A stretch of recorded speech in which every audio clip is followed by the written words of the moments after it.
Good morning, everyone, for those who are in the East Coast of the United States of America, and good evening for those like me who are in the Asia Pacific. So my name is Nia Liu. So it is my great honor to monitor our American Society of International Law, Law of the Sea Interest Group quarterly webinar series, which is initiated by the two co-chairs, Professor Bima Patel and myself. So it is my great pleasure to welcome you all today to this inaugural webinar. So this year and last year, these 2 years, of course, are very hot. It's about climate change. And international institutions, ICJ, ITLOS, International Law Commission, and some other organizations are all trying to deliver their responses, legal responses to combat climate change. So we have a rich practice and advisory opinions in this area. And tonight we are extremely privileged to have three distinguished speakers who are also insiders in some of those processes. So we have Professor Margaret Yang from Melbourne Law School.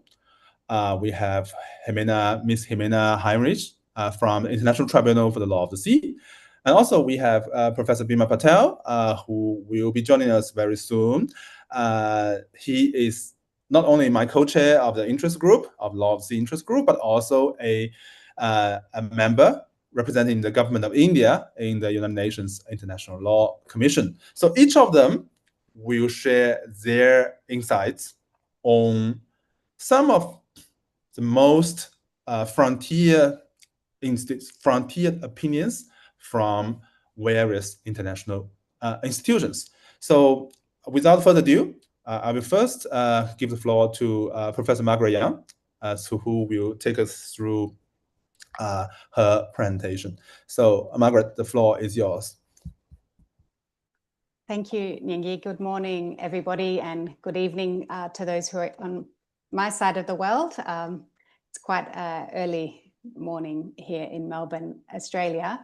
I'm joining you from the land of the Wurundjeri people of the Kulin Nations. So I want to start by acknowledging the care for country and sea country by Australia's First Peoples over millennia.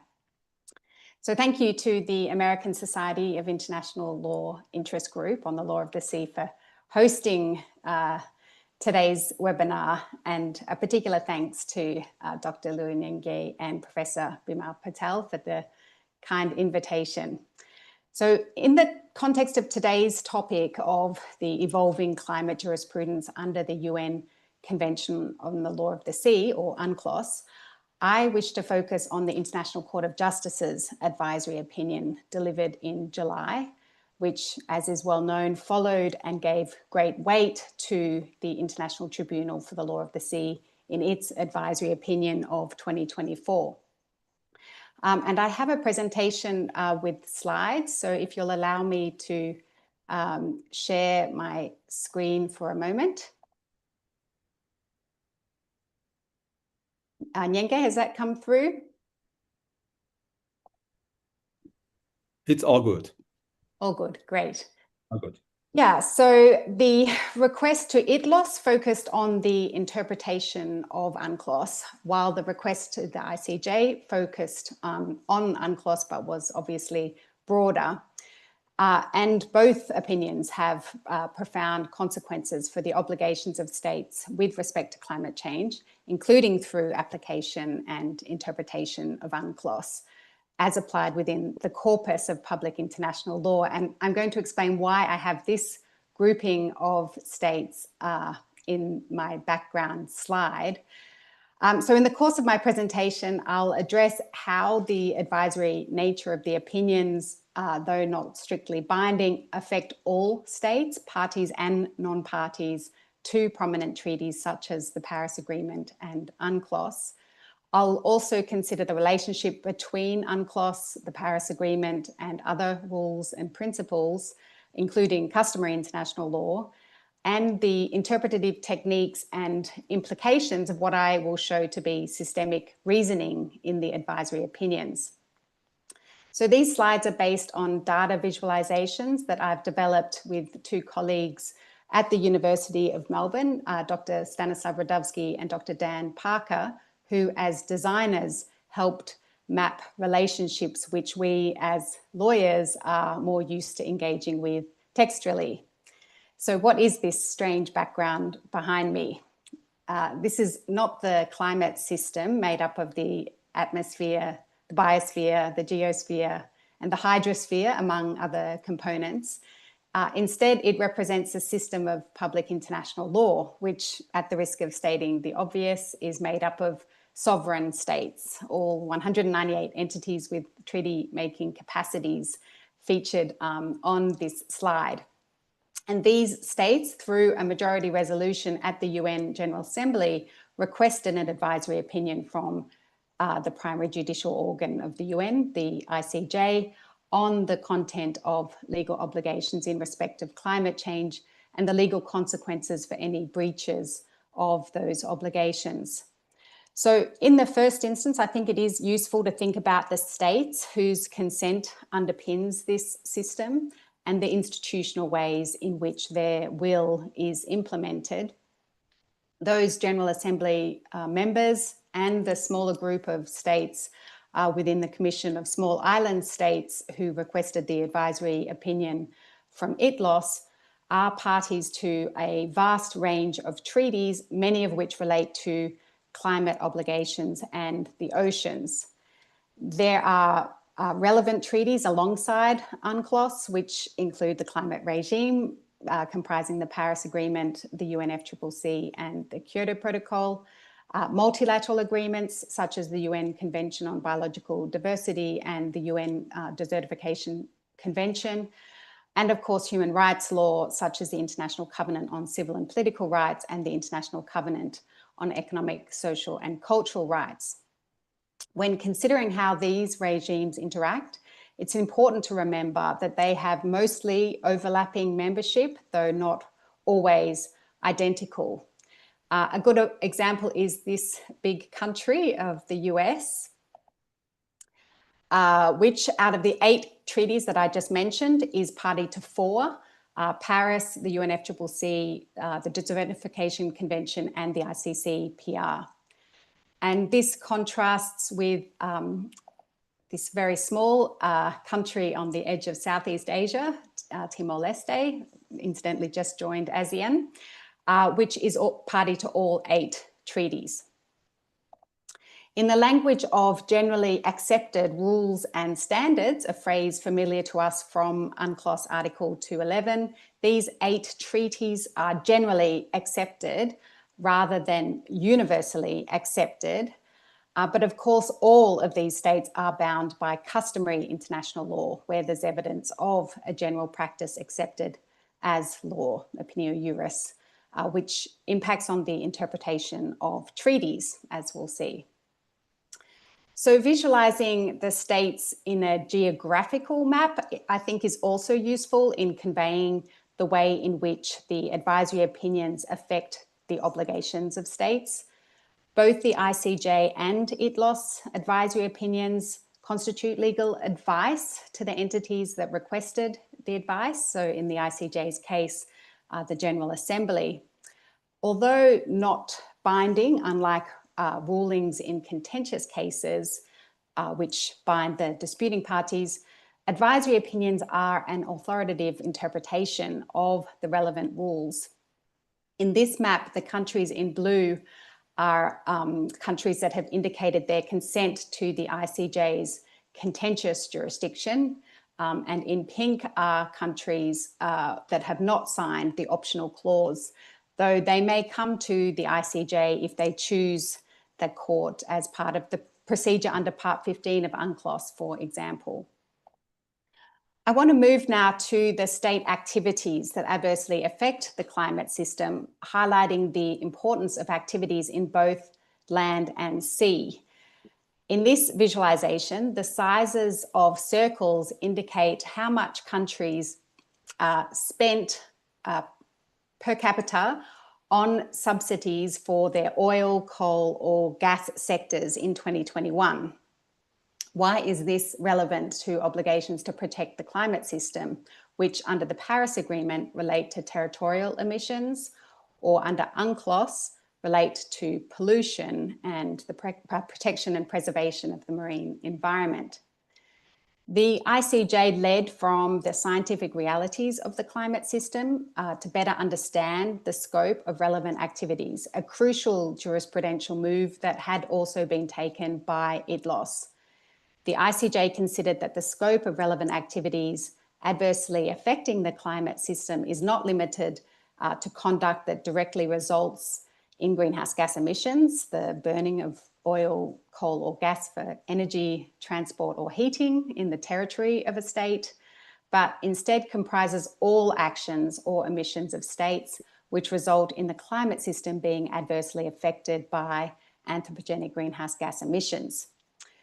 Therefore, activities such as ongoing production, licensing and subsidization of fossil fuels is included.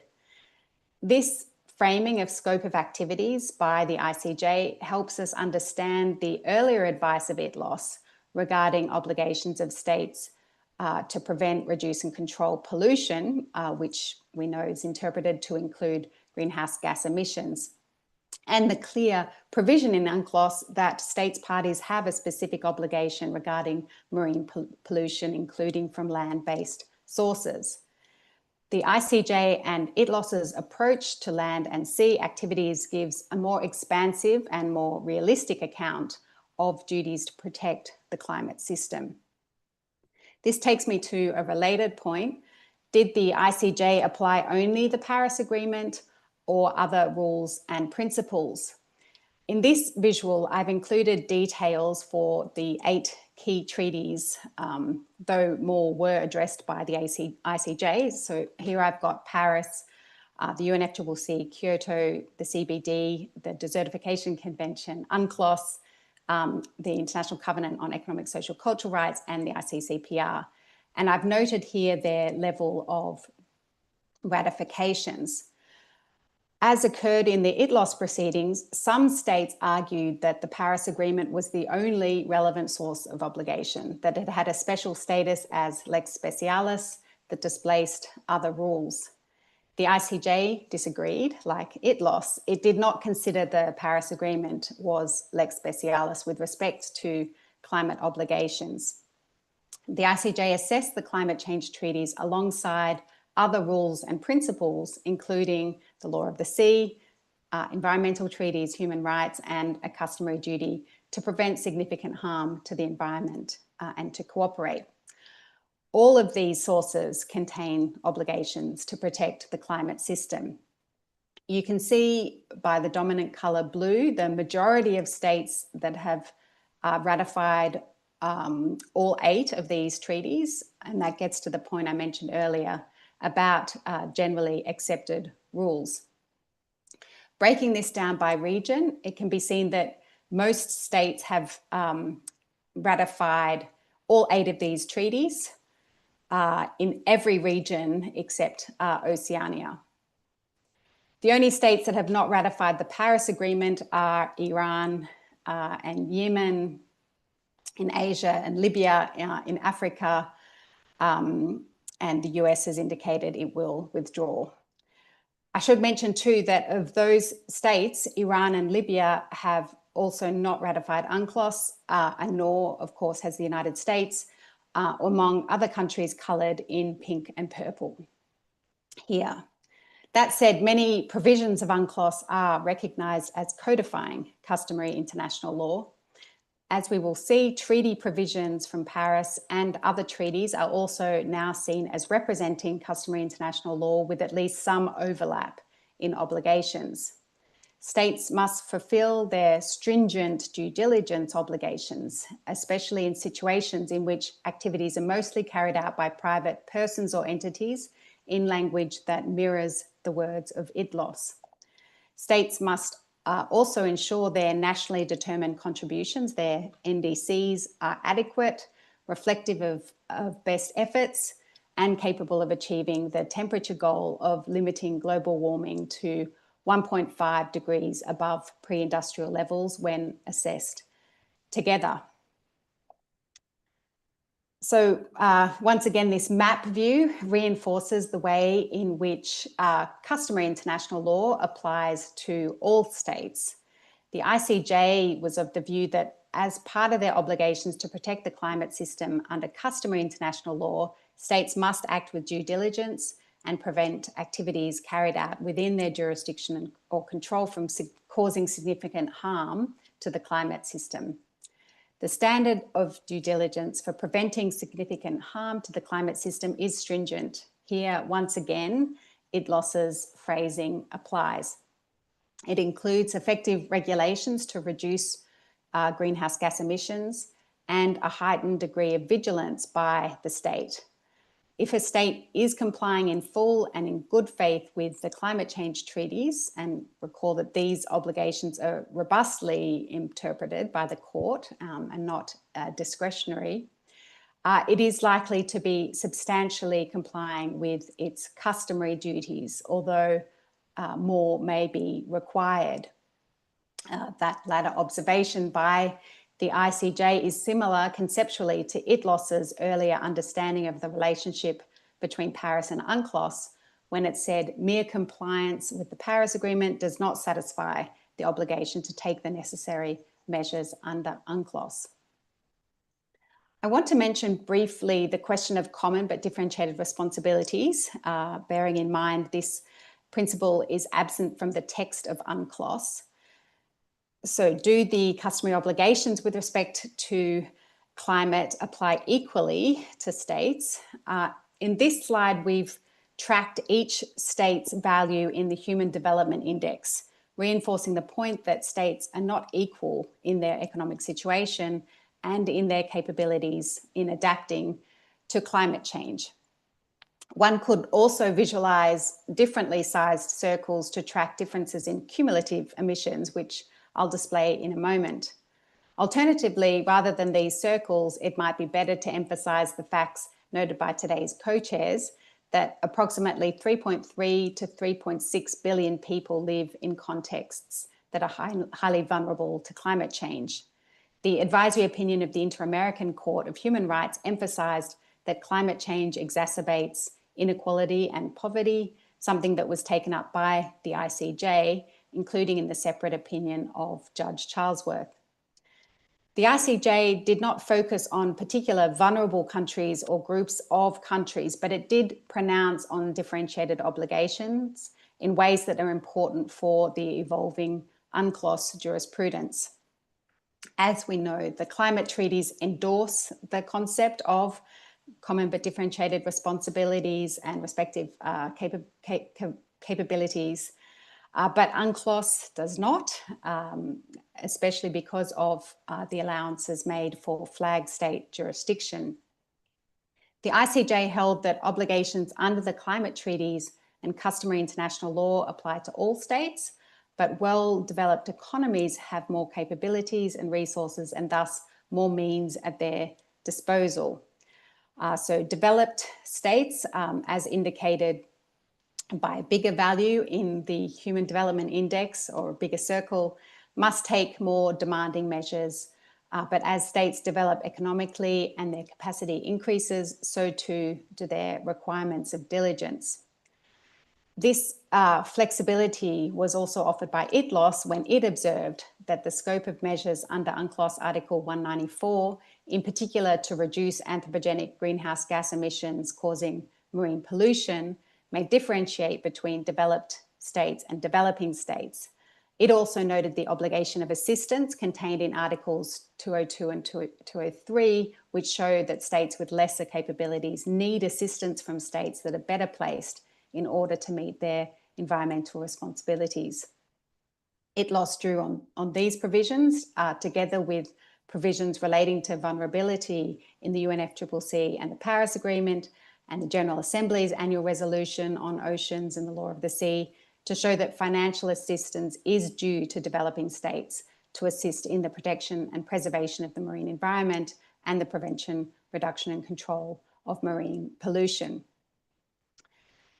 Let us move to other obligations with respect to climate change in the law of the sea. and they occur also under environmental treaties and human rights law, which would be deserving of a webinar of their own.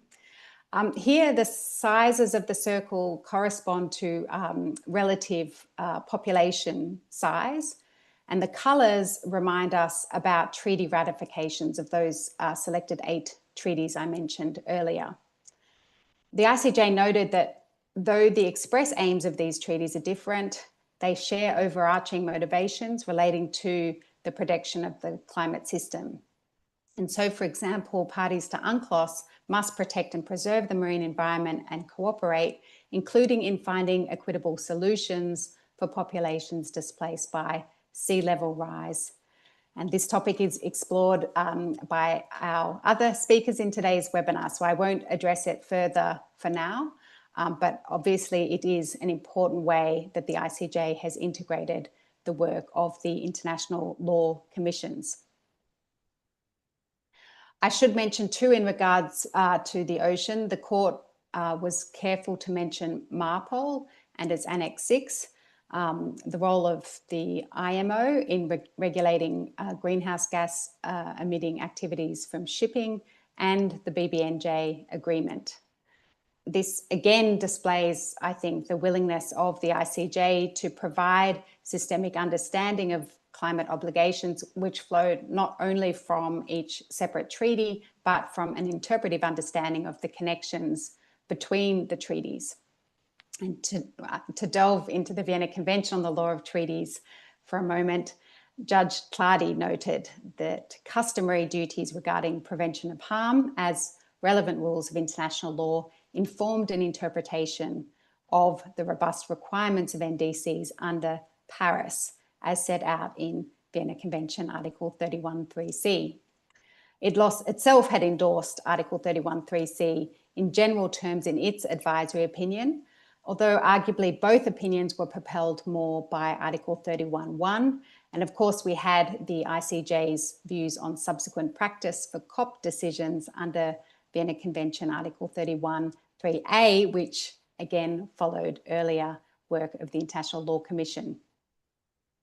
The ICJ's observation of the customary duty to cooperate, which informed its discussion on the legal character of the duty to address sea level rise, is another example of its attempt to bring coherence to the corpus of public international law in respect of climate change. Okay, let me spend just a few brief minutes on the legal consequences arising from a breach of these obligations, something that was specifically requested of the ICJ and not of the ITLOS in the ITLOS request. So in this mapping, the size of the circle corresponds to the cumulative greenhouse gas emissions of each country from 1850 to 2023. And of course, there are other ways to date this data, which the ICJ implicitly acknowledges when it declined to engage with temporal issues, noting that the discussion would be more appropriate for in concreto assessments of responsibilities of particular states.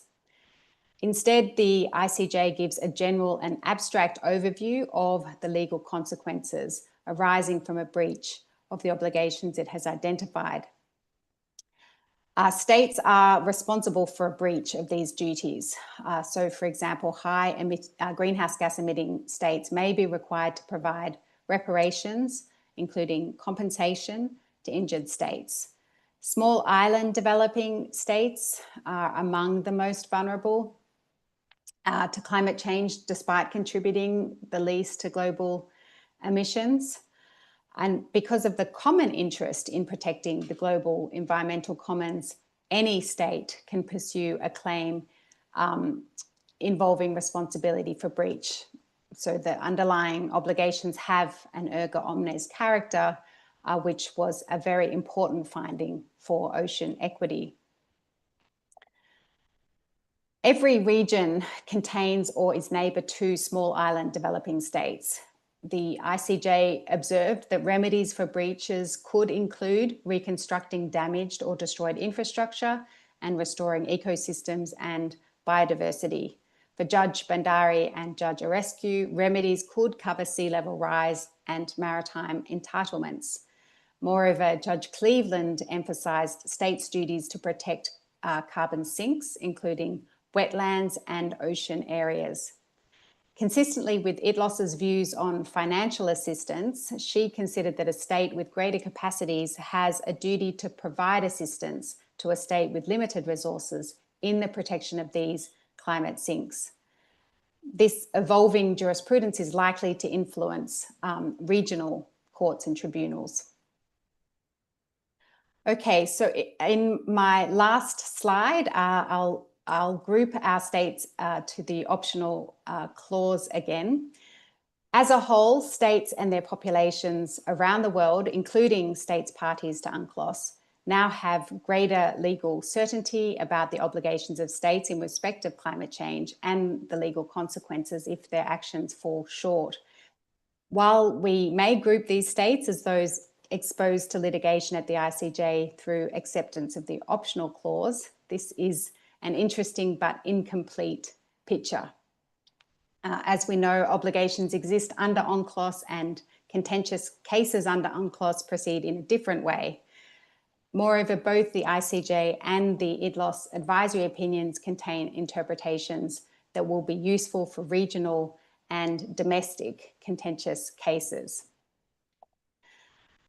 Finally, here I acknowledge the sources of the data used for this visualization, bearing in mind the experimental nature of our efforts and hoping that more analysis and different visualizations will follow as the systemic integration of treaty and customary obligations lead to changed behaviour and activities of the central subjects of international law, the states themselves. These slides are published on the Verfassung blog on the advisory opinion special issue. So this concludes my short presentation for the interest group about the evolving climate jurisprudence under UNCLOS and other treaties and customary international law. It's great to situate my comments alongside my fellow panelists' reflections at the webinar. Thank you all. Thank you very much. Thank you, Margaret. Thank you for your very insightful and detailed analysis of the ICJ advisory opinion. So I just would like to remind everyone from the attendees that if you are having any burning question for Margaret, you are more than welcome to type the question using your Q&A function. But I don't see any so far. So I guess I'll just move on to my next speaker. So we will have a Q&A session in the end. So I appreciate Margaret once again joining us from a very late night in Australia. So our next speaker is Ms. Jimena Heinrich, Registrar of International Tribunal for the Law of the Sea. So Jimena will, of course, talk about ITLOS and the advisory is advisory opinion on climate change and oceans. So Jimena, the floor is yours. Thank you very much. I hope that I'm sharing the PowerPoint presentation. Is it there? Yes, it's there. Thank you. Thank you. Thank you very much. So for me, it's a very great honor to participate in this webinar co-sponsored by the Law of the Sea Interest Group of the American Society of International Law. And I thank you, Professor Ngieye and Professor Bimal Patel for their kind invitation. Greetings from Hamburg. Here it is 3:30. Soon it will be dark, so I might have to switch on my light. I will be addressing some key aspects of the ITLOS advisory opinion on climate change and the ocean. And please note that I'm speaking in my private capacity. By means of introduction, I would like to point out that the advisory proceedings before ITLOS were initiated by a request submitted by the Commission of Small Island States on Climate Change and International Law, which was the requesting entity, COSIS. COSIS was created pursuant to the agreement for the establishment of the Commission of Small Island States on Climate Change and International Law, which was concluded in October 2021. Now, at the time of the filing of the request, which happened on 12 December 2022, 6 states, namely Antigua and Barbuda, Tuvalu, Palau, Niue, Vanuatu, and St. Lucia were parties to the COSIS agreement. Subsequently, 3 states also acceded to this agreement, and I refer to St. Vincent and the Grenadines, St. Christopher, St. Kitts and Nevis, and the Commonwealth of the Bahamas. As you may know, these historic proceedings triggered wide participation, not only from states, but also international organizations and the civil society. Indeed, written statements from 31 states parties and 8 intergovernmental organizations were filed within the time limits fixed by the president of the tribunal. Subsequently, after the expired of this time limit, further written statements were received from 3 state parties and 1 international organization. A public hearing was held from 11 to 25 September 2023, and delegations from 33 states parties and 4 intergovernmental organizations made oral statements in the proceedings. In response to the COSIS request, on 21st May 2024, the tribunal delivered its advisory opinion.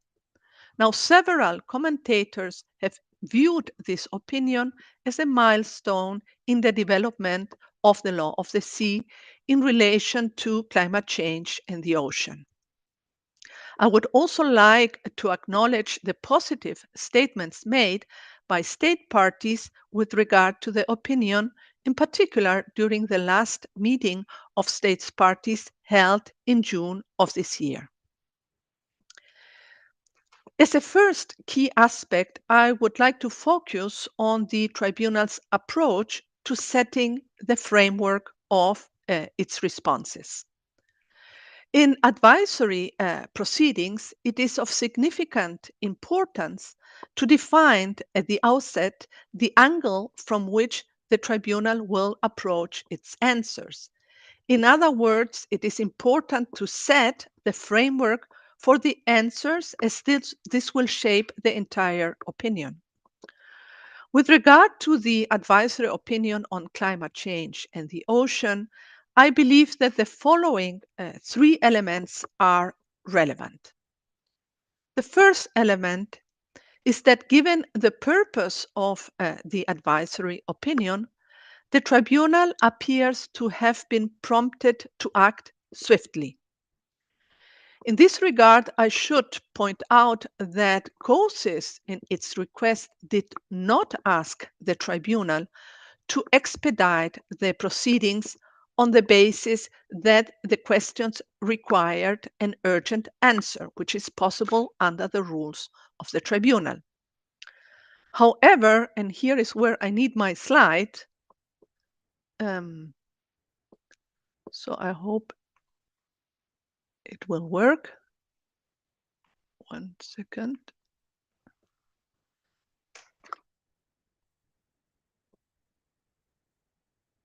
Is it working? I think you just need to click from the beginning, or because you didn't move your slide, but you can move it from your end, I believe. Yes, I move it from my. Didn't work. Oh, you can you scroll down? Just scroll down. Yes, I did. Oh, can't see it. Okay, never mind. You can also. Oh yeah, it's working now. It's working. Yeah, I need now. to. Now it's your slide 3. So I have you can also move to slide questions. view. You can also move to slide view. Do you have slide view? Yeah, so now you are on slide 3. The questions, right? Yes. What are the Perfect. specific obligations of state parties to the Perfect. UNCLOS? Thank you so much. So this is precisely what I need now are the questions. So so I mentioned that the COSIS request did not require the tribunal to give an urgent answer, but the tribunal, when considering the issue of its discretionary power, noted that some participants had drawn attention to the urgency of the threat of climate change to COSIS member states and also to the collective interest of states parties to the convention, in emphasizing that there were compelling reasons for the tribunal to proceed expeditiously to answer the questions. In this context, it is also worth noting that the tribunal underlined at an early stage of its opinion that climate change is internationally recognized as a common concern of humankind. In addition, the tribunal was conscious of the deleterious effects climate change has on the marine environment and the devastating consequences it has and will continue to have on small island states considered to be among the most vulnerable to such impacts. These statements, in my view, paved the way for the substantial responses given by the tribunal in its advisory opinion. That being said, from a procedural point of view, the tribunal dealt with the COSIS request in a timely manner. The proceedings lasted approximately 17 months, and the advisory opinion was therefore delivered in a remarkable short period of time. This was made possible by the fixing of adequate time limits, which were applied with flexibility. There was one round of written statements, and participants were afforded sufficient time at the hearing to make their oral arguments. Second element, how the tribunal defined the scope of the request. In its request, COSIS posed 2 questions to the tribunal, which are shown on the screen. Having found that the 2 questions were clear enough to enable it to give an advisory opinion, the tribunal examined the wording of the questions. On this basis, it concluded that an advisory opinion should be rendered on, and I quote, the specific obligations of states parties under the convention, end of quote, while the use of the word including in the questions indicated that guidance was requested as to specific obligations under Part 12 of the Convention, which is the part dealing with the protection and preservation of the marine environment, as well as other provisions of the Conventions which are found in other parts of it. In addition, some other specific issues were clarified. First, and this was mentioned by Professor Young, issues of responsibility and liability were not included in the questions. In this regard, the tribunal concluded that it would confine itself to dealing with primary obligations. It indicated, however, that to the extent necessary to clarify the scope and nature of primary obligations, it might have to refer to responsibility and liability. Second, the tribunal decided not to address issues concerning the consequences of sea level rise. In this regard, noting that the COSIS request mentioned sea level rise in both questions, the tribunal considered that if the COSIS had intended to seek an opinion on the consequences of sea level rise for base points, baselines, claims, rights, or entitlements to the maritime zones established under UNCLOS or maritime boundaries, and the corresponding obligations, it would have expressly formulated the request accordingly. It is therefore fair to say that the request was limited to obligations under UNCLOS, that it did not cover obligations under, for example, the UNFCCC and the Paris Agreement, and that it excluded obligations relating to other aspects of international law.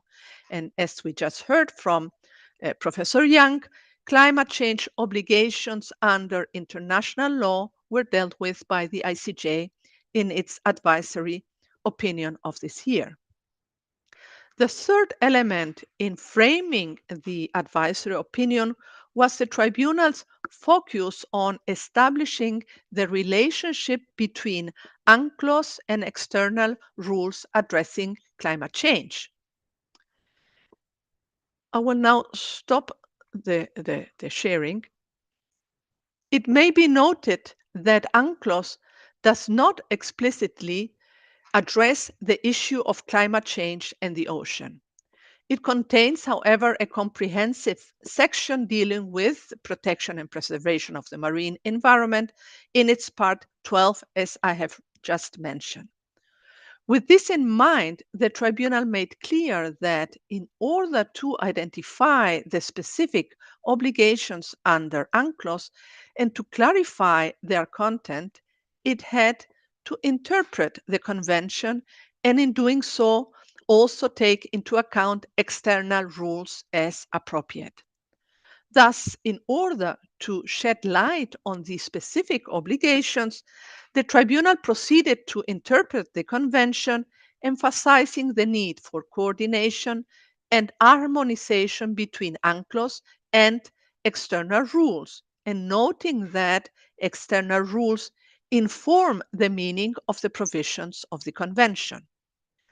In what may be seen as an example of systemic interpretation, the tribunal clarified that the relationship between UNCLOS and external rules was established in particular through certain provisions contained in Part 12 of the Convention, the so-called rules of reference, which refer to external rules. The tribunal also considered that, subject to Article 293 of the Convention, the provisions of it and external rules should, to the extent possible, be interpreted consistently. The tribunal then noted that there was an extensive treaty regime addressing climate change, which included, among others, the UNFCCC, the Kyoto Protocol, the Paris Agreement, and Annex 6 to MARPOL. It considered that relevant external rules may be found in particular in those agreements.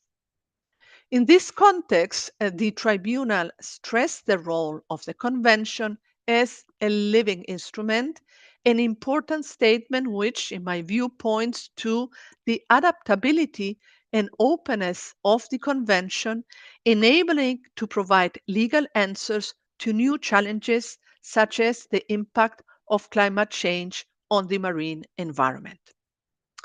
The second aspect I will now address relates to the role of science in laying the foundations for the tribunal's responses. As stated by the distinguished Professor Malcolm Shaw, the purpose of an advisory opinion is, I quote, giving advice as to what the law is in relation to a defined issue or an agreed set of facts, end of quote. I will thus turn to the facts, which in this case relate to scientific aspects that were fundamental to the tribunal's responses. In my view, the questions of facts was relatively straightforward, while it may be argued that the tribunal could rely on the following: that the scientific facts were sufficiently established, undisputed, and instrumental, and that the uncontested science could form the basis of substantive conclusions. Allow me to explain this. In its advisory opinion, the tribunal provided an overview of the science relating to climate change, referring to several reports of the IPCC. I should point out that there was no need to evaluate the scientific findings as they were sufficiently established. Indeed, the tribunal considered that the participants had provided sufficient information and evidence on which to base its findings. More importantly, the scientific information was undisputed and met with a high level of acceptance. In this regard, the tribunal noted that most participants in the proceedings recognized the IPCC reports as authoritative assessments of the scientific knowledge on climate change. In addition, the scientific work of the IPCC was instrumental to the tribunal's responses, for instance, in defining terms such as climate change, greenhouse gases, and ocean acidifications, which are terms not defined in UNCLOS. Thus, in its opinion, the tribunal included a chapter entitled Scientific Aspects, which set out the relevant scientific information and which form the basis of substantive legal findings. So I will address now some of these legal findings and conclusions. First, this was also mentioned by Professor Young, the notion that the conclusion that anthropogenic GHG emissions constitute marine pollution under UNCLOS. This was a key legal finding that anthropogenic GHG emissions constitute marine pollution within the definition of this term under Article 1, Paragraph 1, 4 of the Convention. So the tribunal found that anthropogenic GHGs are substances, that their emissions are produced by man, and that by introducing carbon dioxide and heat into the marine environment, they cause climate change and ocean acidification, resulting in deleterious effect. This advisory of opinion is the first of this kind to reach such a remarkable conclusion, from which the tribunal's responses to the causes questions unfolded. It may be noted that the ICJ, in its advisory opinion, referred to the interpretation adopted by UNCLOS with regard to this definition of pollution of the marine environment, including anthropogenic GHG emissions.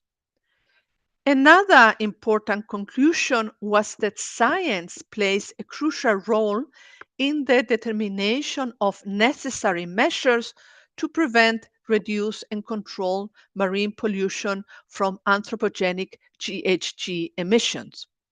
However, according to the tribunal, this did not imply that science alone should determine the content of necessary measures, since other relevant factors should also be considered and weighed together with the best available science.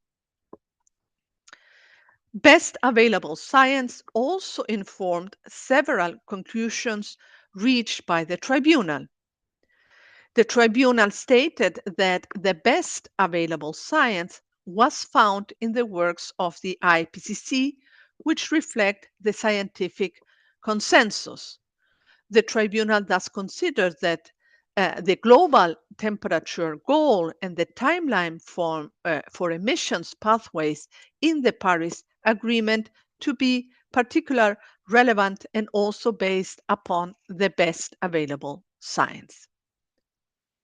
Scientific information was also considered a relevant factor in determining the content of due diligence, which is a variable concept, as was stated by the tribunal's seabed disputes chamber in the area advisory opinion. In this regard, with reference to the IPCC report, the tribunal found that the best available science informs that anthropogenic GHG emissions pose a high risk in terms of foreseeability and severity of harm to the marine environment. It also found that there was broad agreement within the scientific community that if global temperature increases exceed 1.5 degrees Celsius, severe consequences for the marine environment would ensue. In light of such information, the tribunal held that the standard of due diligence states must exercise in relation to marine pollution from anthropogenic GHG emissions needs to be stringent. In my view, the tribunal developed a more specific criterion of due diligence applicable to this type of pollution. This standard of due diligence, one, and I quote from the ICJ, that varies depending on a range of factors and which must also be stringent, was followed by the ICJ in its advisory opinion. In the last part of my presentation, I will deal with the tribunal's responses. What are the main specific obligations? The tribunal proceeded to give advice on what the law is on the issues under considerations. In other words, it clarified the existing legal norms under the convention applicable to the impact of anthropogenic GHG emissions on the marine environment. In light of the time available, I will only refer to some substantial aspects of these specific obligations identified by the tribunal.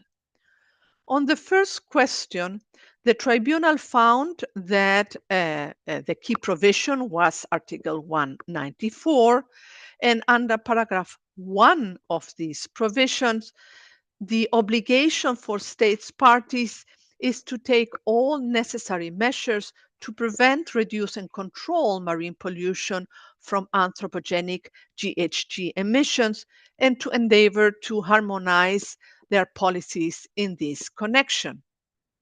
The tribunal further found that such measures should be determined objectively, taking into account inter alia the best available science and relevant international rules and standards contained in climate change treaties such as the UNFCCC and the Paris Agreement, in particular the global temperature goal of limiting the temperature increase to 1.5 degrees Celsius above pre-industrial levels and the timeline for emission pathways to achieve that goal.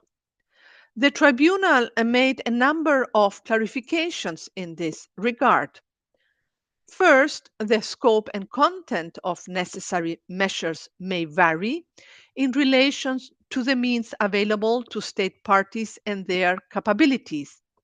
I wish to indicate that this may be understood as meaning that the obligation to take measures does not apply to states in the same manner.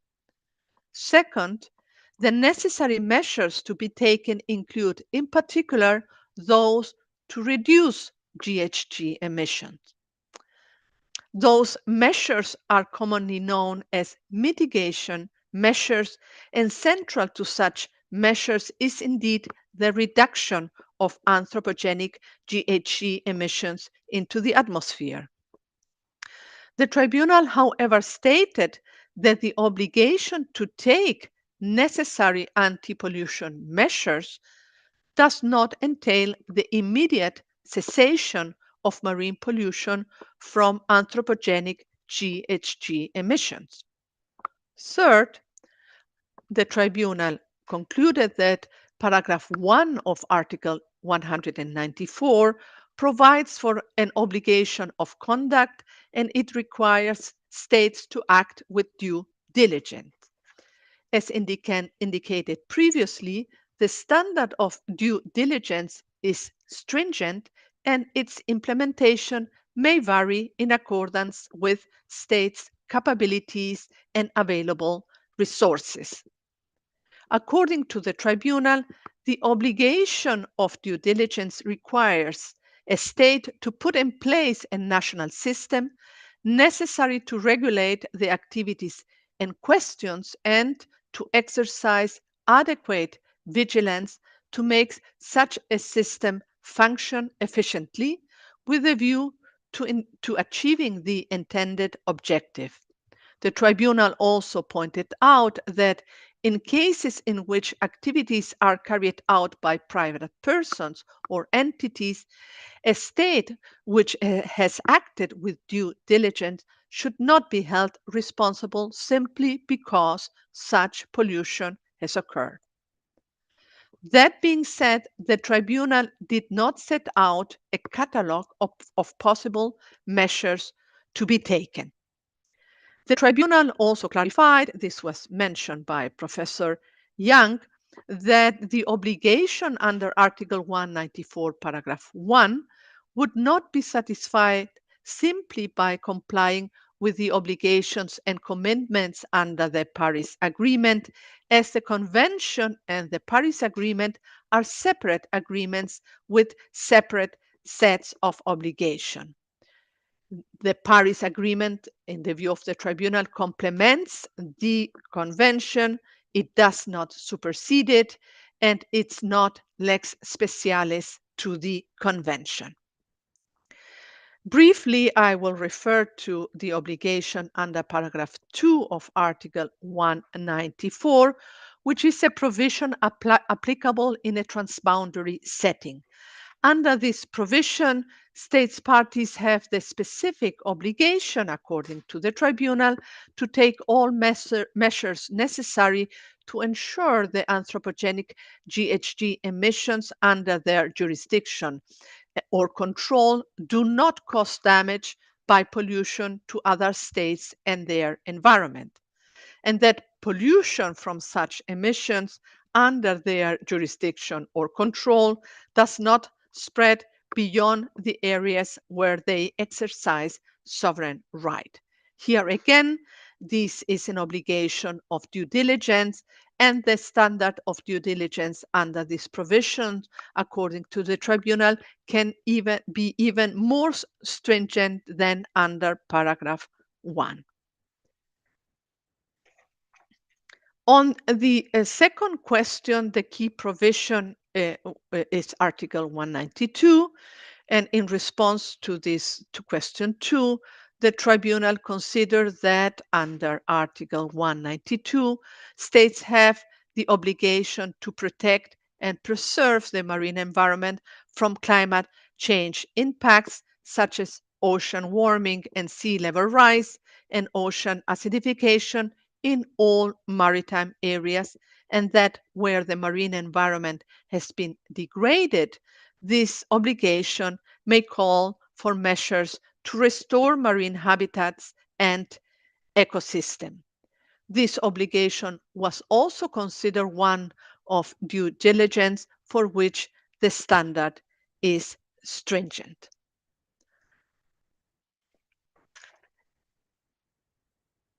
To conclude, since it's already 4 p.m. here in Hamburg, I wish to observe that this advisory opinion was unanimously adopted by the tribunal. It constitutes a landmark opinion as it is the first of its kind in clarifying the nature, scope, and content of the specific obligations under the Convention to protect and preserve the marine environment from climate change. While the tribunal noted that an advisory opinion is given to the requesting entity, COSIS, which was seeking to obtain enlightenment as to the course of action to be taken, an advisory opinion may also provide guidance to state parties on the questions of their specific obligations on matters such as the climate change impact on the ocean. It should be noted in this regard that although advisory opinions in general have no legally binding effects, they contain authoritative statements on matters of law. it is, of course, for states to consider this advisory opinion and reach their own conclusions. I thank you very much for your kind attention. Yes, thank you very much, Jimena, for another insightful presentation based on your, although I know you're speaking on your personal capacity, but it's such a kind of like, insightful presentation about ITLOS advisory opinion. I don't see any burning question from our attendees. Is there any burning question? Okay, so without further ado, let me move to our next speaker, and Professor Bima Patel. So Professor Bima Patel is the co-chair of the interest group of the Law of the Sea, and also he is, as I introduced, he's a member of the UN International Law Commission. So I'm very much looking forward to Professor Patel's presentation regarding the International Law Commission's recent work on sea level rise. So, Professor Patel, the floor is yours. Thank you very much. Good morning, good afternoon, good evening.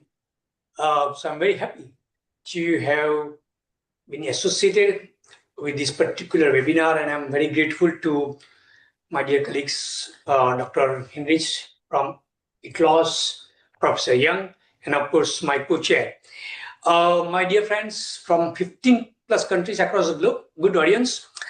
We are meeting at a moment when climate change has crossed from scientific warning to lived reality and now to clarified legal obligation.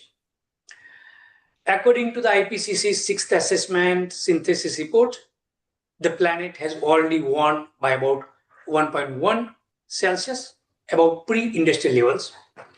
Over 90% of the excess heat is stored in the oceans, driving sea level rise of around 0.20 meters since 1901 and accelerating ice loss, acidification, and deoxygenation. More than 90% of the excess heat is stored in the oceans, accelerated melting of Antarctic and Arctic ice, driving sea level rise, intensifying storms, bleaching coral reefs, and accelerating acidification and deoxygenation. They are the daily experiences of Pacific atolls, Caribbean coasts, African deltas, landlocked dry lands, Andean glaciers, coastal states, and densely populated river basins across the globe. So today I will speak on the theme Climate Change Advisory Opinion, strengthening the needs, interests, and concerns of all states party.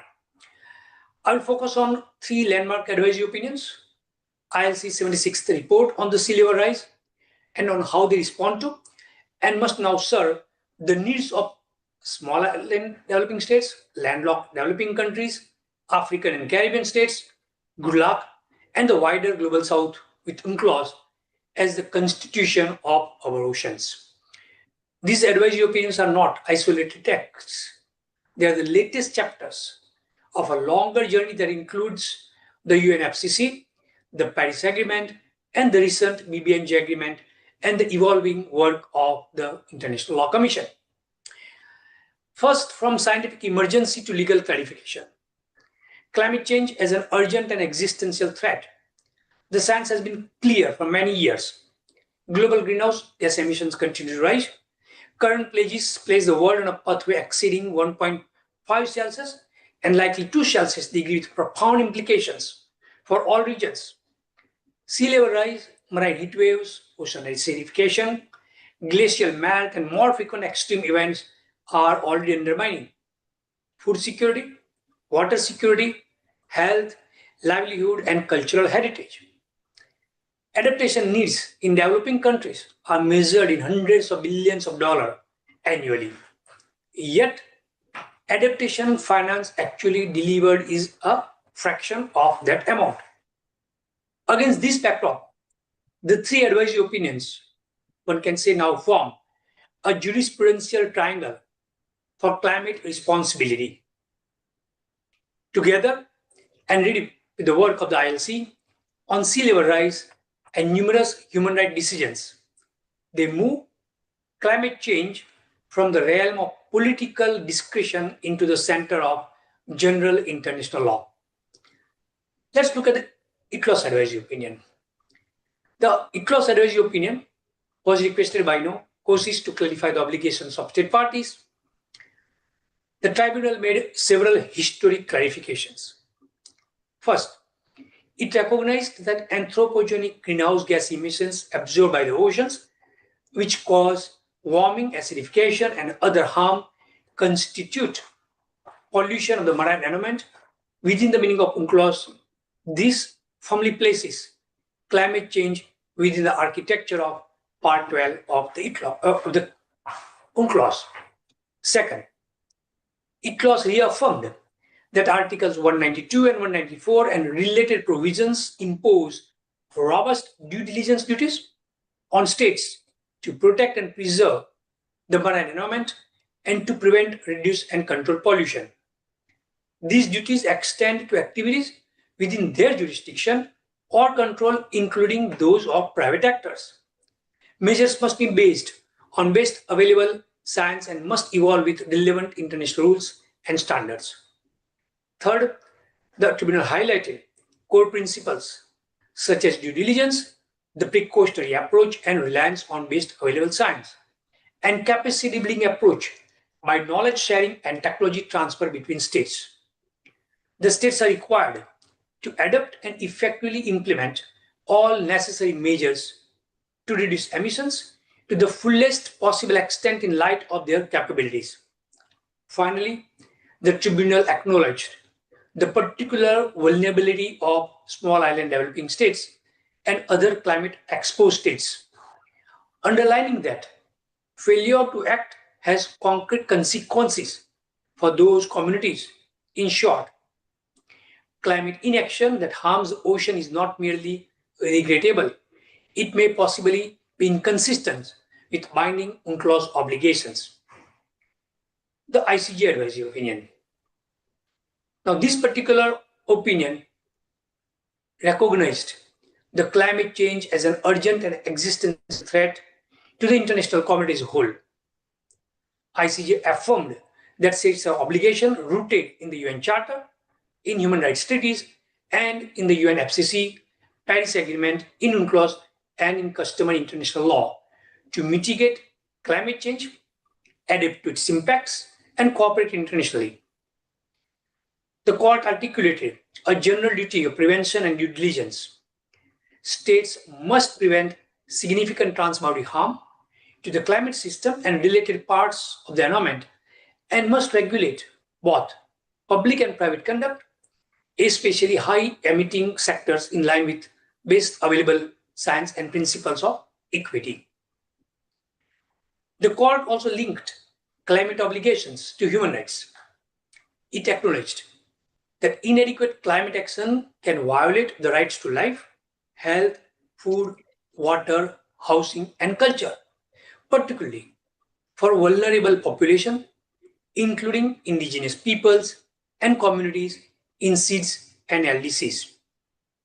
The court gave nuanced expression to differentiate responsibilities and capabilities within the CBDR-RC, stressing the developed states must lead in reducing emissions and in providing finance, technology, and capacity building to developing countries.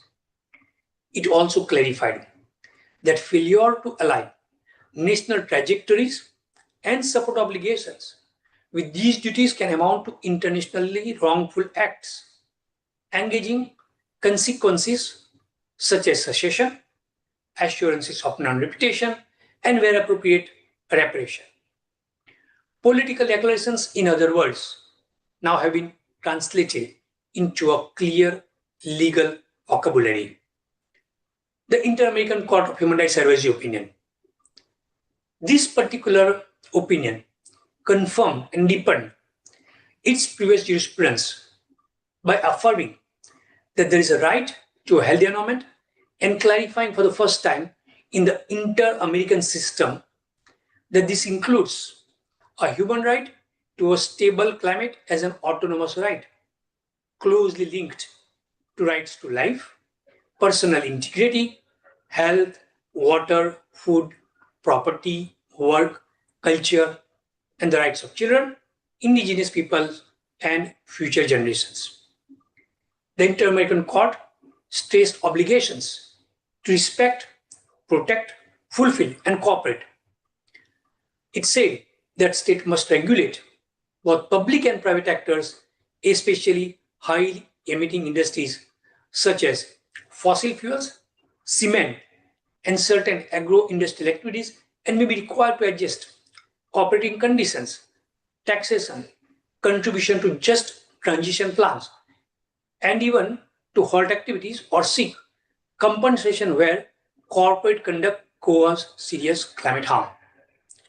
This opinion is particularly notable for its explicit recognition of the rights of nature and the international obligation to preserve ecosystem balance, calling on states to identify and prevent activities that break this balance, such as deforestation, biodiversity destruction, and persistent pollution. The court has tied climate action to democracy and environmental defenders, emphasizing the democracia ambiental agenda of ESCAZU, access to information, public participation, access to justice, and robust protection of environmental and climate defenders.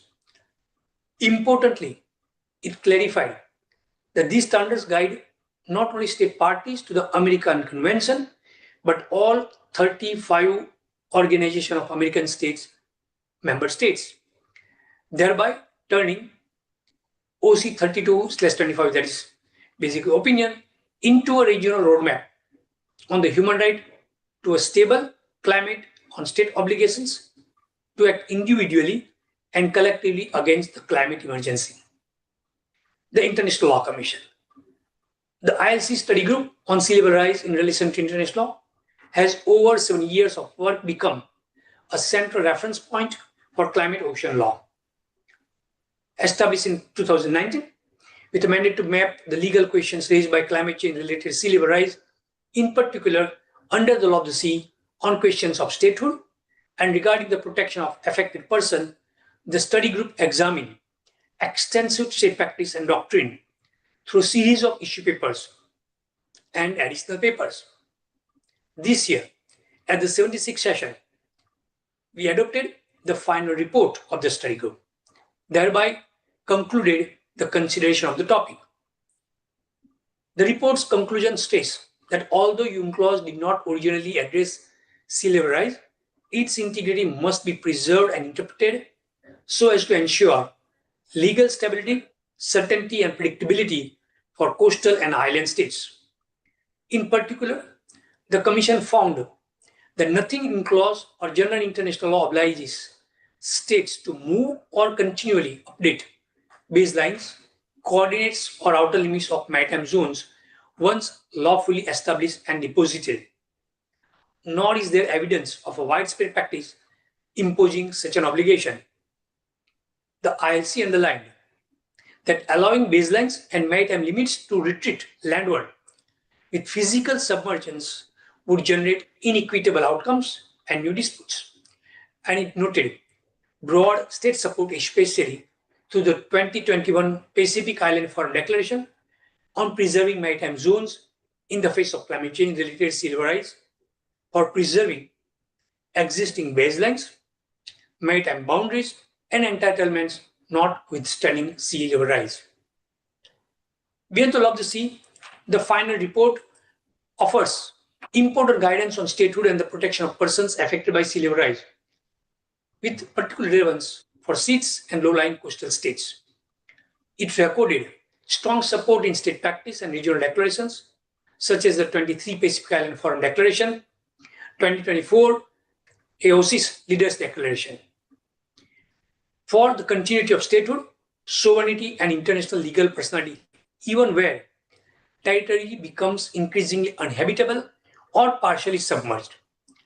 The report has linked continuity of statehood to the right of peoples to self-determination, permanent sovereignty over natural resources, and the need to avoid situations of mass loss of nationality and statelessness. On persons affected by sea level rise, the Commission has emphasized that despite a fragmented and non-specific legal framework, such persons remain right holders under existing human rights, refugee, migration, and disaster law regimes. It has identified key elements for legal protection, including human dignity as a guiding principle, a combination of needs-based and rights-based approaches, special attention to those in vulnerable situations, use of practical tools such as climate mobility agreements, humanitarian visas, and measures to prevent loss of nationality, and the duty to ensure access to information, consultation, and participation for affected communities. If we quickly look at the needs, interests, and concerns of key group of states, the small island states have a combined population of roughly 65 million people and contribute less than 1% of the greenhouse gas. Yet, they stand on the front lines of rising sea, stronger storms, saline intrusion, coastal erosion, and ecosystem loss. If you look at the Caribbean and CARICOM, these states face increasingly intense hurricanes, coral bleaching, sea level rise, and coastal inundation. These countries have jointly advocated in UNGA and at climate COPs for robust loss and damage mechanisms, for predictable adaptation finance, and for the operationalization of the loss and damage fund. Their concerns are not only about physical survival, but also about economic resilience, debt sustainability, and the preservation of rich cultural and maritime heritage. The African Union member states, the African Union's climate change and resilient development strategy aligns with Agenda 2063, which provides a continental framework that places adaptation, resilience, and just transitions at its center. African states are advancing ambitions, renewable energy plans, climate resilience agriculture, and blue economic strategy, even as they grapple with limited fiscal space, high borrowing costs, and infrastructure gaps. If you look at the landlocked countries, 32 among them, they also at times fall out of the climate-ocean conversation, yet they're deeply affected by climate impacts. Their trade and transit corridors, vital for exports and imports, are vulnerable to climate-related disruption. Limited access to ports, infrastructure deficits, and narrow export baskets constrain the adaptive capacity of our landlocked countries. Therefore, they have a strong interest in resilient transit system, climate resilient agriculture, integrated water resource management, and diversified low carbon development pathways. The ICJ's emphasis on obligation to support adaptation and provide climate financial applies with equal force to landlocked developing states, even though they lack direct access to the sea. Let's look at quickly on the way forward from advisory guidance to implementation. State parties must now translate advisory guidance into action by aligning national laws, NDCs, and long-term strategies with 1.5 Celsius goal and ocean protection. Legislatures and regulators should explicitly address greenhouse gas emissions and land-based and marine pollution with clear consequences for permitting, impact assessment, and environmental governance in sectors such as energy, transport, industry, and land use. At the same time, climate finance, adaptation, and loss and damage must be scaled to real needs. By 2035, developing countries will require well over $310 billion annually for adaptation. Adaptation is not a cost. It is a lifeline, the UN Secretary General has said. Closing the adaptation gap is how we protect lives, deliver climate justice, and build a safer, more sustainable world. Let us not waste another moment. The Loss and Damage Fund must be swiftly capitalized. transparently governed, and accessible to Cs, LDCs, LLDCs, African and Latin American countries, with investments reaching both large infrastructure and community level resilience, early warning, health, food systems, and ecosystem restoration. The legal position of climate vulnerable states must also be safeguarded, as sea level rise physically reshape the coasts. This requires supporting UN and all efforts to affirm the stability of maritime zones and statehood, so that, for example, Pacific and Caribbean seas do not suffer a second catastrophe through loss of EEZ and continental shelves. Human rights bodies and national courts can and should integrate the reasoning of these advisory opinions into their jurisprudence, adding accountability. Regional organizations can now act as engines of implementation.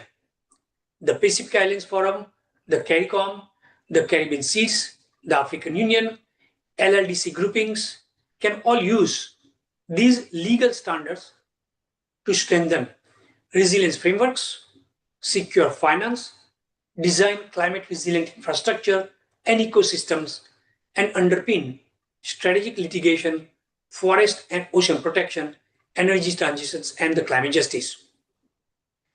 Our responsibility as state parties is to ensure that these opinions shape national legislation, regulatory decisions, climate strategies, regional cooperation, and more multilateral negotiations.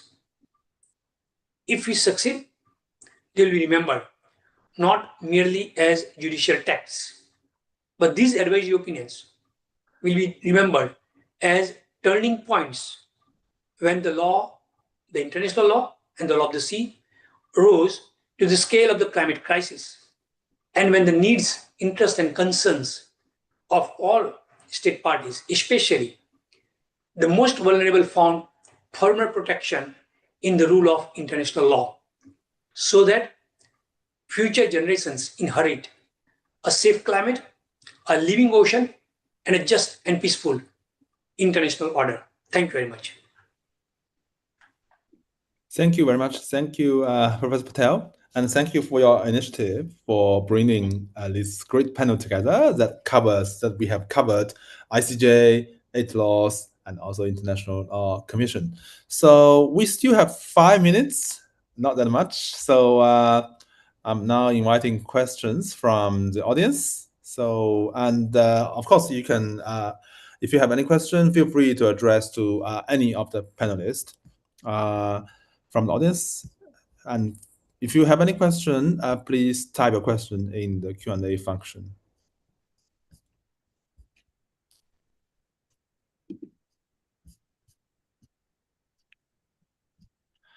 So if there is no question from, oh, there is one. Okay, let me see. Where is the question? Oh, it's just about recording. Yes, as a recording will be available for us, for everyone. So it's live streamed by the American Society of National Law YouTube channel, so that's fine. So if there is no question from the audience, I will take the liberty as a chair to ask a question to 3 panelists. So it is very exciting that we now see that all these important international organizations, the judicial bodies, ICJ, UNCLOS, and also the UN IRC are all trying to address the challenge of climate change. As Professor Patel mentioned, it is definitely an urgency. So I can see the urgency, and I can see they are all doing their best.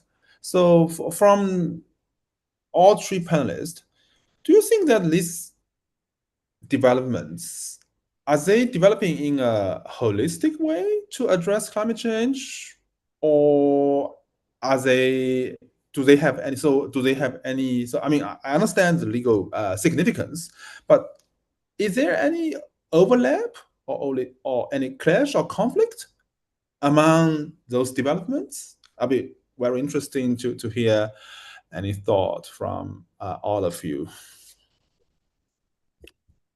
May I, Rosli? Yes, please. Yes. I would say two remarks. One, the ICJ, the UNCLOS, and Inter-American Court of Human Rights advisory opinions complement each other and also supplement certain clarifications which were not sought, for example, in UNCLOS or in ICJ or in Inter-American Court of Human Rights. So, to a large extent, as Registrar also mentioned, these three advisory opinions, to a great extent, is now closing the possible gaps. But there are also, as you all have seen, Professor Margaret, myself, and Dr. Registrar also, that there will be certain questions which will come up for the implementation part. And I see that there will be possibility of a certain clarification even when we talk about the implementation part. Number two, as far as the role of the International Law Commission is concerned, I'm very happy to see that, including myself, each of the members of the commission ensured, and we are very happy to see that UNCLOS, ICJ have referred to significant extent some of the observations of the commission. The reason being, all the members tried to bring the regional approaches, regional content, the state practices into the issue papers as well as additional papers. And that has really strengthened the overall understanding of the world community as far as the ILC position with regard to this issue is concerned. Of course, ILC is a different, it is composed of 34 members working in their individual capacity. Of course, the other two are one is a tribunal. The member states differ. Nevertheless, each of these instrumentalities have tried to close the gaps. But I would say it is not the end.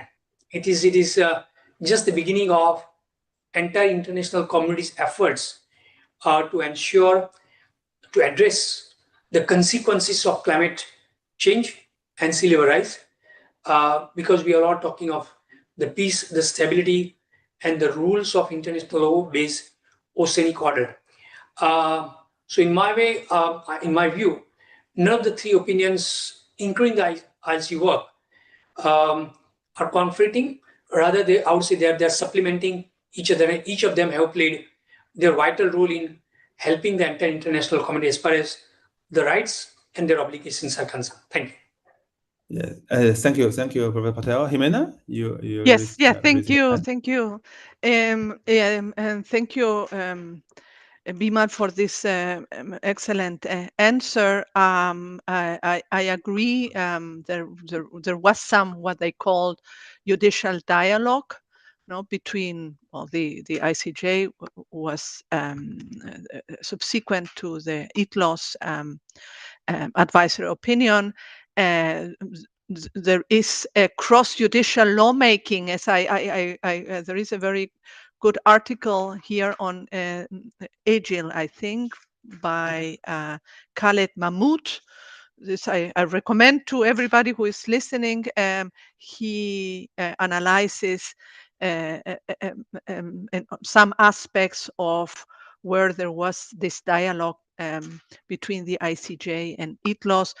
Obviously, as it was already said, the UNCLOS advisory opinion, the questions posed were specific, relating to the marine environment. So one cannot expect, and the tribunal was clear in not dealing with climate change under general international law. It also did not address human rights. It was discussed in the statements by some states, and also during the hearing, some states also raised the aspect of human rights, but the tribunal in its advisory opinion did not deal with these matters. Neither did it, as I mentioned, deal with questions of sea level rise, which if you see the ICJ advisory opinion, there is one aspect on this, no need to update charts geographical coordinates. There is one aspect, a limited aspect, perhaps dealing with sea level rise. So the ICJ advisory opinion is broader, obligations under general international law. It touches upon the secondary obligations because this was part of the second question to the ICJ, which UNCLOS did not touch upon because it was not asked. There is, however, under the response to the obligations under Article 194, paragraph 1, there is there a statement on state responsibility. So that may engage a violation of this obligation, engage the responsibility of a state. So I think in response to your questions, there is dialogue, no clash, no overlap. I think ICJ included some one part on UNCLOS, referring to the interpretation made by UNCLOS. So there is the no clash because it referred to with the reference to specific paragraphs of the UNCLOS advisory opinion when dealing with UNCLOS.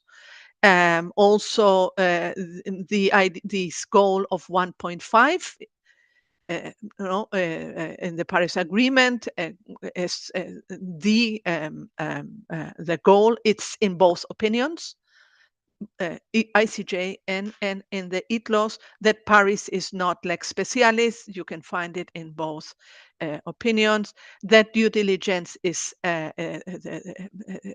a stringent should apply a stringent test. It's also to be found in both opinions, and the notion that the definition of marine pollution encompasses anthropogenic GHG emissions. The ICJ also followed there the interpretation made by UNCLOS. So that is my question. And if you don't mind, unfortunately, I need to leave and take this opportunity to thank you both for inviting me and the audience for listening so carefully to this panel presentations. Thank you. Yes, thank you so much, Jimena. Thank you. Margaret, do you want to respond or? Yes, just very briefly, I thoroughly endorse those comments from the two distinguished panelists and the examples that they've given. I think that there was a unity given between the ICJ, UNCLOS, and indeed the ILC's work. I wanted to reflect actually on a speech that Rosalind Higgins gave back in 2008, where she considered a Babel of judicial voices. That's a famous piece now in the International and Comparative Law Quarterly. And I think that she, was predicting a moment in which judges would be reading each other's judgments, trying to preserve unity unless context dictated otherwise. And I think we have achieved that moment in this set of decisions. One thing I would note, though, is that the court hasn't assumed that all treaties are harmonious and say the same thing. I mean, it is a sophisticated reflection that at times these treaties will be advocating different positions. And for example, when implementing climate mitigation measures, states have to ensure they're complying with biodiversity measures and human rights measures. We know that sometimes a state's climate measure will not be in conformity with those other treaties. And so, yeah, we do get a sense that it's not all cohesive and in united front on climate change, but instead there will be moments in which a judicial reflection is required as the context dictates. Thanks very much. Yes, thank you. Thank you, Margaret. So I can see now we have 6 questions coming, but unfortunately we have already run out of our time and Jimena has already left. So I'm very reluctant, but I guess we will have to stop here and wrap up, because also now it's very late in both Australia and Singapore, and India also is getting late. So thank you very much. Thank you, everyone. Thank you for our wonderful speakers, and also for those who attend our inaugural quarterly webinar series. So we are going to run this webinar series every quarter. So there will be more news coming about the next one. So once again, thank you, everyone, and I wish you all the best. Dr. Liu, just one remark. If you could kindly share those 6 questions, so at least we know what kind of questions were posted during this webinar. That would be very helpful. Just send it to us. Yes. And of course, I will. I'd like to take this opportunity to thank you, and because this is our first event as a new co-chairs of this sea level rise study, sea level law of the seas study group. So I thank you so much for your time, and also my colleague Manish and Vita from American Society for this wonderful organization. I thank both colleagues from UNCLOS as well as from Australia for joining this initiative. Thank you so much. Yes, I think Bima, I think it's a very good point. So I will copy paste all those questions, and so I will send it to all our panelists. And yes, we only have Malin Parva that I know who you are, who she is. I think you're still there, right? So, but all the other questions are posted by anonymous attendees. So yes, I guess I will just do my best. I will just send the questions to our panelists and then see. Yeah, that's what I can do. So Bima, do you think that's the way to go? Yes. That's perfect. Thank you so much. And also, and of course, we should also thank our ACU secretariat colleagues, Britta and Jamie, for their kind support to make this happen. And yes, I think it's a wonderful event. Thank you, everyone, and see you in about 3 months' time.